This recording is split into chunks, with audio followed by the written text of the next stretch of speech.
Hi guys, నేను వచ్చేసా. చెప్పాను కదా డార్లింగ్ సినిమాకి వెళ్తానని. But going to Vizag for darling movie. So Rapido book చేసుకొని వెళ్తున్నాను.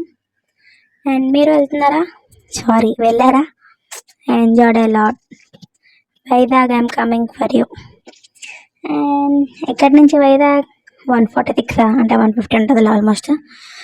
ఆల్మోస్ట్ పడాపురం వచ్చేసాం. ఎందుకంటే ఎక్కడ చూస్తున్నాం, మన పవన్ కళ్యాణ్ కనిపిస్తున్నారు కాబట్టి.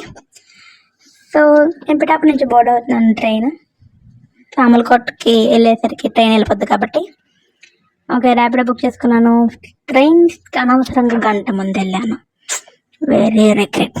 బట్ ఓకే, అక్కడ మంచి టైం పాస్ అయిపోయింది. ఎవడో దొంగ సంథింగ్. అండ్ ఓకే దువ్వాడలో దిగిపోయాను. అండ్ మై ఫ్రెండ్ ఇంటికి కూడా వచ్చేసాను ర్యాపిడోలో. అండ్ వచ్చాక ఆటోమేటిక్గా మనం మూవీకి రెడీ అవ్వాలి కదా. రెడీ అయ్యాము. మళ్ళీ హెయిర్ అది ఏదో పిచ్చి పిచ్చి వేసాలు వేస్తాం కాబట్టి అలాగే ఉంటుంది. మా ఫ్రెండ్ నా హెయిర్ సెట్ చేస్తుంది. అండ్ మేము ఫస్ట్ ఇంక రెడీ అయ్యి స్టార్ట్ అయిపోయాం మూవీకి. అండ్ వైజాగ్ నేను వచ్చేసాను. అండ్ మీ అమ్మ దోళ్ళు గర్నీరా బాబు, రోడ్డు మీద ఎండ. ప్రభాస్ వచ్చేసాడు. జబరంటే రాజారా ప్రభాస్ క్యూట్.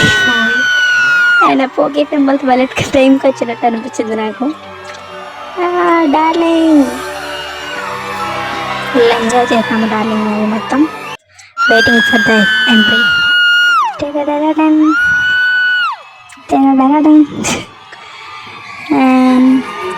మూవీ థియేటర్లో ఎప్పుడు ఎంజాయ్ చేయట్లేదు. నెక్స్ట్ థియేటర్ ఓన్లీ బుల్ల బుల్ల సాంగ్ ఒక్కడానికే చేశారు. నెక్స్ట్ థియేటర్ వచ్చి అన్నింటికి రమ్మంటే అప్పుడు రాడే వెళ్ళలేను. కానీ సినిమా అయిపోయాక బయటకు వచ్చాక స్టార్ట్ చేసాము. దులిపేసాము యాక్చువల్లీ. చాలా రోజుల తర్వాత మంచిగా ఎంజాయ్ చేశాను. ఇదంతా credit goes to darling Prabhas. And this is not a movie bro, this is an emotion.